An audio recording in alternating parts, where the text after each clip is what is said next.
Yeah, Bernie lived for his art. Everything else was secondary.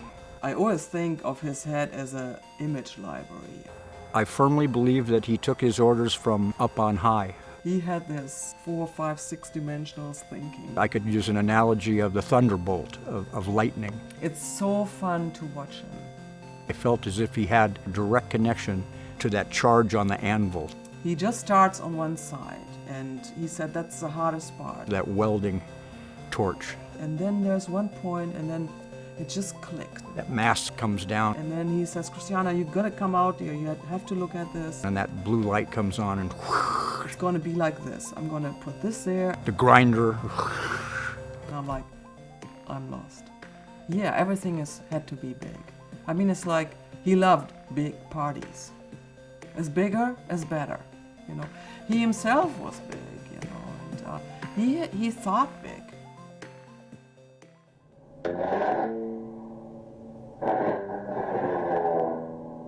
He loves art. He studied the old masters, and he just loves all these old art, these old buildings, architecture. He was just totally inspired. He had a desire to be amongst the major sculptors in the world. I mean, he considered himself of that caliber, and indeed he was. He was always into beauty, you know, like beautiful art, something that is positive, that gives positive vibrations and energy. He worked literally 7 days a week. He was not happy if he wasn't working. And if he wasn't working, he was scheming and plotting the next project that he was going to do.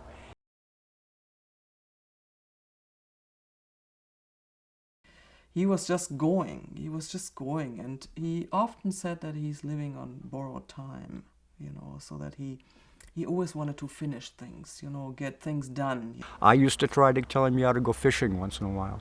He wanted to go forward, and he sucked the people with him, you know. It's kind of like I was sucked in right there too.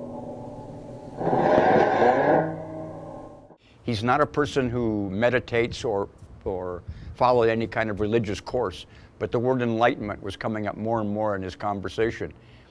And as he would say that word, it's like he's challenging you too. He would stare at me and go,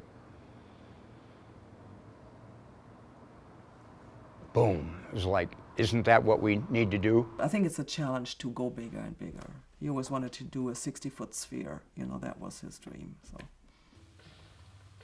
he made the parts, formed them, and shipped the parts over with FedEx to Beijing. And then he built it in a foundry in Beijing. He welded it together, put a patina on it, and then they exhibited that. Went to Germany, went to China, so he's getting around. From there, the next step would be maybe France or Italy. I think he was fairly happy with his outcome. Carl, who was there tonight, called me, said, I got some bad news. Bernie is dead. I heard him come in the door, and that was the last thing I heard. And I had the radio on, and I'm like, I wish I hadn't had the radio on. I might have heard something. It was just unfortunate.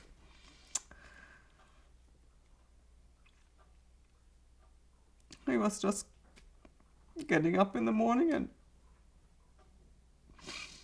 came in and sat on the chair in the office, and I was in the kitchen making breakfast and called him and didn't answer, and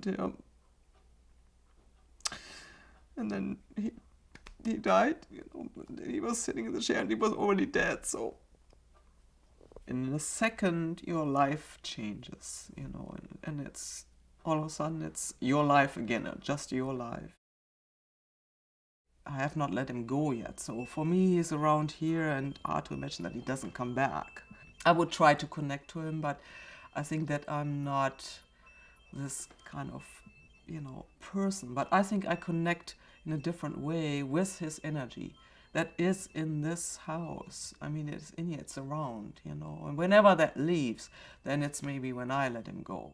I would like to have eventually the pieces that are out here in public spaces, because he always wanted to be, you know, like that people see his sculptures, and you know, that people can touch his sculptures, and he liked that. it's just like that. He was a normal person, you know, and with a big heart. And great art. It's a great view from up here.